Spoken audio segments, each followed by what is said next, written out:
Assalamualaikum and greetings. We are from Group 2, Subgroup 5, which consists of me, Nursaizan Nashira binti Suhardi, Nurhazwani binti Abdullah, Kistina Balkis binti Muhammad Ali Hanafiah, and Kratul Aini binti Muhammad Fauzi. For our mini project, we have chosen topic 2, which is the risk assessment related to Biosafety Act 2007. The lab selected was the Genetic Engineering Lab on Level 2. The lecturer in charge is Dr. Hairul and the lab technician is Encik Aziz bin Ajim. What is Biosafety Act? Biosafety Act was established in 2007 by Ministry of Water, Land and Natural Resources, which focuses on mitigating or eliminating the potential risk as an effect from modern biotechnology and its products to ensure the safety of human, plant, animal, and also environment. It is crucial that sustainable development is achieved without producing negative impacts to the environment. For laboratory management specifically, it is important to abide by this act for lab work purposes by conducting risk assessment. On 5th January 2023, we conducted the risk assessment via a list of instruments from the Department of Biodiversity, Ministry of Natural Resources and Environment. It is also attended by a postgraduate student, Encik Afiq Nasri bin Abdullah. The first section was done for biosafety components. Firstly, there isn't any biohazard symbol found at the entrance of the lab. However, there are names and phone numbers of the laboratory supervisor and lab technician. The symbol should be displayed at the entrance. The lab also has sinks for hand washing and furniture for loads and use such as the benchtop and racks.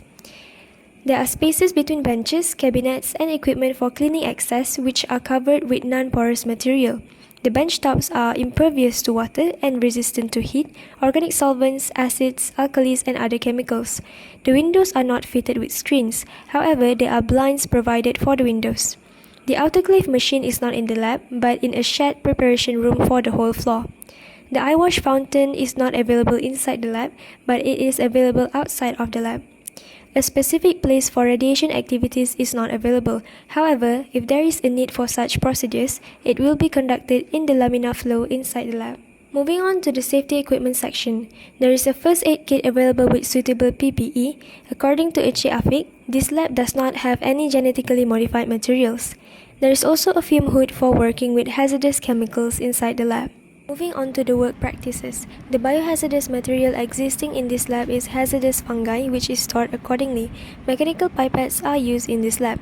The work surfaces are decontaminated with effective disinfectant before, after, and during spillage from lab work. A sharp bin is not available to dispose of sharp materials, hence it is suggested to provide a special bin for sharp materials. The reusable sharps are not properly cleaned and disinfected due to the single usage of the sharps. Sharps are stored in the sharp boxes, while broken glass will be left outside for staff to be reported and handled. Biological spill kit is not available. It is recommended to have one in the lab for spillage management. All contaminated waste will be autoclaved, decontaminated, and segregated into dedicated waste bins with labels. All personnel have been provided with information regarding hazards and risk of their work activity, such as washing their hands before and after conducting lab work. There is no signage which prohibits eating, drinking, cosmetics, and storing food in the lab. Thus, it is recommended for this sign to be displayed in the lab. We also managed to meet Encik Aziz, the lab technician, for further questions. According to Encik Aziz, the lab does not have a regular housekeeping schedule, only for chemical waste management once per year. The equipments are regularly maintained and calibrated when necessary. Pest management is only conducted when necessary via contact of the faculty to ASAD, the development office in charge of the procedure. There are records documented for staff training and equipment maintenance.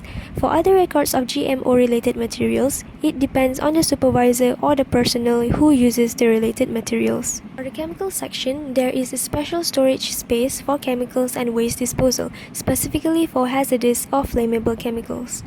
For the physical and environmental section, there is enough lighting with good ventilation and temperature in the lab. Fire extinguishers are provided in the lab. However, certain benchtops are not clean and dusty. There is also leaking on the roof of the lab that should be fixed. Lastly, for the electrical section, some of the electrical cords are not arranged carefully, which might cause a higher risk of tripping. All electrical equipments are switched off after usage. To conclude, it is important for laboratories to conduct risk assessments to reduce risk inside the lab. That is all from us. Thank you for your time and attention.